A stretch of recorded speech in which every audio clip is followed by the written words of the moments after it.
Justin Barcia, Hangtown National. What's it like to be Justin Barcia right now? Well, it's your hometown race. It is. It is. Well, what's it like for me to be back home? You already have your mic. Sorry. Okay. Yeah. For me, what it's like? The very first time I came here was 2003. Wow. So I would have been 7 years old. That's pretty cool. And this pits, it was a mountain. Like it wasn't flat. Okay. So like the mountain right there came off down, and we parked our trailer like all on level. And then the new track layout that they have, the step up. Have you seen the track? No, I haven't looked at it yet. Okay, so when you go around the start, it's a new layout, and then you come down and do a horse show, and then there's a step up. That step up was there in 2003. Nice. And it hasn't been there since. So that's what it's like to be me. Love it. What's it like to be you? What's it like to be me? 2009, me and my mom got lost on race day coming here. The address we put in took us to like a housing complex. Really? I came up in my head the other day. I remember my mom calling LaRocca like, "Hey, we can't find the track." Really? On race day morning. So, are you serious? Yeah, no joke. So, but it's some good memories, some funny things to laugh about, and how was it that year for you? You know what? Glen Helen was so gnarly rough. I still have like a deep score there because I blew my hands apart so bad. I didn't think I was gonna be able to race here. Wow. We like crazy glued, duct tape, but I could barely hold on. Yeah. It went for like, I'd say my rookie year, it went for like 4 or 5 weeks. My hands were just toast, couldn't ride during the week. Wow. So it was good, but I couldn't really do anything. That's crazy. So because I gave everything my first race at Glen Helen, didn't leave anything on the table. Yeah. So I was effed for a few weeks. But I like this place. I think it's a great track, good racetrack, plenty of places to pass, and it'll make for some good racing this weekend, you know? That's cool. How was last weekend for you from your position? Pretty straightforward. 6-6. It wasn't like I was in no man's land. I kind of battled, like it was like me, Mookie, I think Jake Coop was in there. Like there was a few of us. My starts were good. There was a lot of things to build off of. 5th overall, top 5. I'm happy with that. Yeah. Not a bad start. No, not a bad start at all for everything going on kind of. And I feel like I'm in a good place to keep building and get better throughout the season. You know. Which frame are you on? Because you were on like the standard. Standard. Yeah. Oh, really? Yeah, cool. I'm still on standard. So I hurt my knee like 3 rounds ago in Supercross, and we did the test day after Salt Lake City, and my knee was just bothering me, so I only ran through like a couple packages, and the boys had the new version frame, and I just didn't get to it, and I didn't ride this week. I still haven't got to that frame. Gotcha. Will I get to it?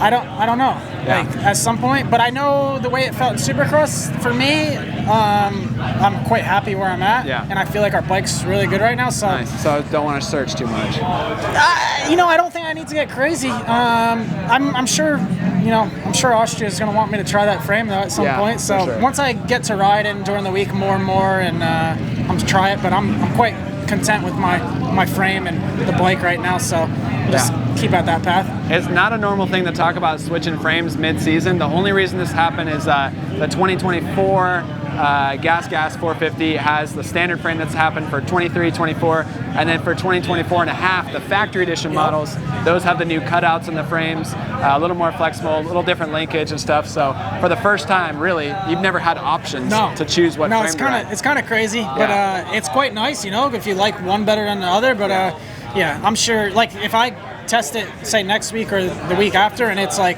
this is better, we'll switch frames. So that's good to have that option because it's usually not the case. Not the case. Cool. All right. Well, good luck this weekend. You haven't seen the track yet, so we'll see how it is in a couple minutes.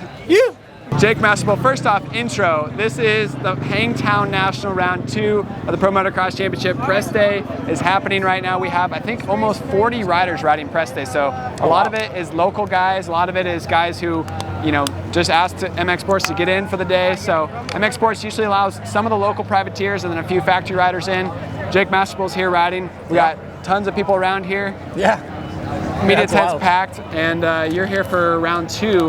Last weekend, this guy was ripping. It's been 4 years due to multiple injuries. Just the back.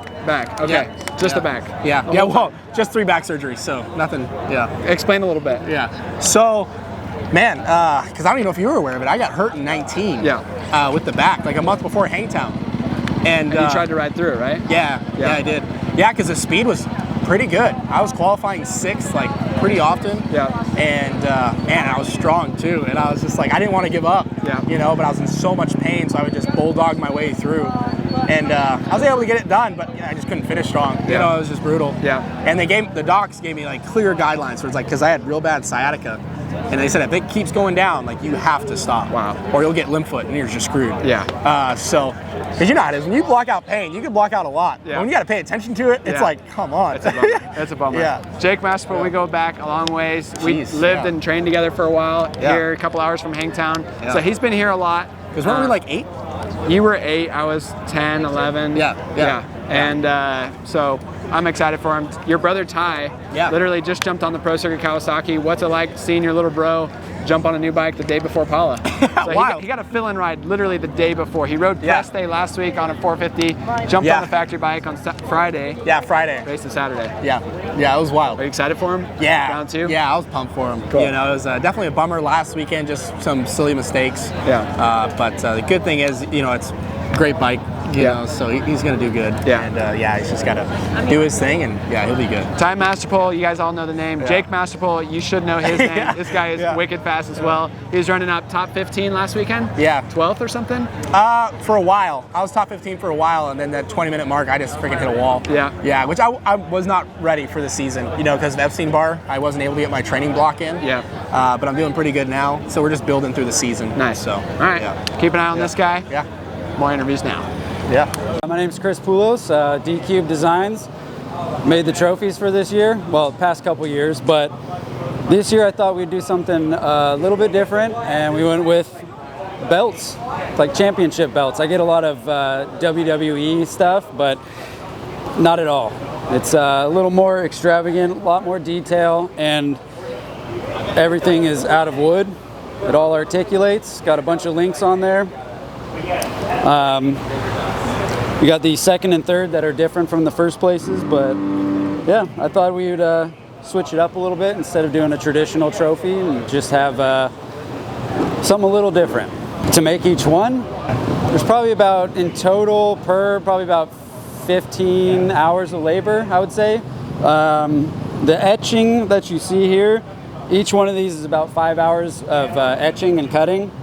But in total, I think the design, you're looking at over 100 hours worth of work, and then 50 plus hours in physical labor to route and etch everything out, or cut everything out, not etch, sorry. Last week we talked to this guy. He had a black number plate, or dark blue number plate. This week he's got a red number plate coming into Hangtown. How good did it feel go 1-1 last weekend? Yeah, definitely 1-1 at the first round. It felt good, man. It was first moto, second moto. It was a good race all the way through. Yeah, it's gonna be definitely. I mean, Levi's, I guess, the guy to beat right now as of first round. It was kind of me and him, and then we kind of took off. So we'll see at this round, though. I have a lot of confidence here. I won my first ever moto here, so we'll see. Did you ride here much before you turned pro, or just then? I mean, I did the Loretta's qualifiers. I believe they had him here, and that's what I'd come to do here. I mean, I rode a little bit, not much though. Nice. Was it nice being home in California this week? Yeah, it's always nice to be hometown. And although I haven't really been to my hometown in 2 years, the track, that whole atmosphere is just kind of natural to me. Yeah. I mean, track's always different. That's Pro National is nothing like what you ride on the normal Tuesdays. So yeah. But was it nice to actually stay? Because you stayed in California this week in between Paula and Hangtown. So was it nice to like be home, hang out? Yeah, 100%. Staying in between was nice. You know, just being where, you know, going doing everything you used to do, right? Go eat where you used to eat. Just stuff like that just feels good. But I mean, after this round, back to Florida, back to the heat. Okay, I know what it's like to be away from home and not have your favorite restaurant. What was your favorite restaurant, and what'd you hit this week that like hit the spot? It's called South Coast Winery. It was like 5 minutes from my house. We would ride pit bikes there. Me and my brother, or me and all my buddies, we'd always ride pit bikes straight to that winery right there. And yeah, they have the best breakfast and lunch. I like it. I like it. There we have it. Food recommendations from Haiden. Have you seen the track today? Yeah, I seen it. It looks good. Completely different than last year. Added a lot of rollers. Dirt looks a little softer. It's hard though when they try to add dirt into a hard packed track. It usually ends up blowing off, so we'll see by the race day. Awesome. All right, Daxton Bennick, Hangtown National round 2. What's it like to be Daxton Bennick right now? It's good. I'm just thankful to be here. Shoot, my plane delayed. I got here like 5 a.m. this morning, really? So yeah, it's a little gnarly of a trip. But what time did you leave? Flew from Tallahassee at 2. Was supposed to leave Dallas at like 6. Yeah. Really? Yeah. Delayed. There's like a gnarly storm in Dallas, like all day. No flights left forever. Wow. Yeah. We got lucky. So did you sleep in the airport or you slept? Not great, but when I got to the hotel, at 5 and I just slept. 5 a.m. Yeah. This morning. Yep. Nice. Yep. Feel good. Slept for a couple hours. Yeah. Cool. Have you checked out the track? No, I haven't, but this is a cool one. I've always watched it on TV, so I'm excited. Nice. All right. How was last weekend for you? It was a little rough. You know, I lacked the California experience for sure, but you know, I'm good.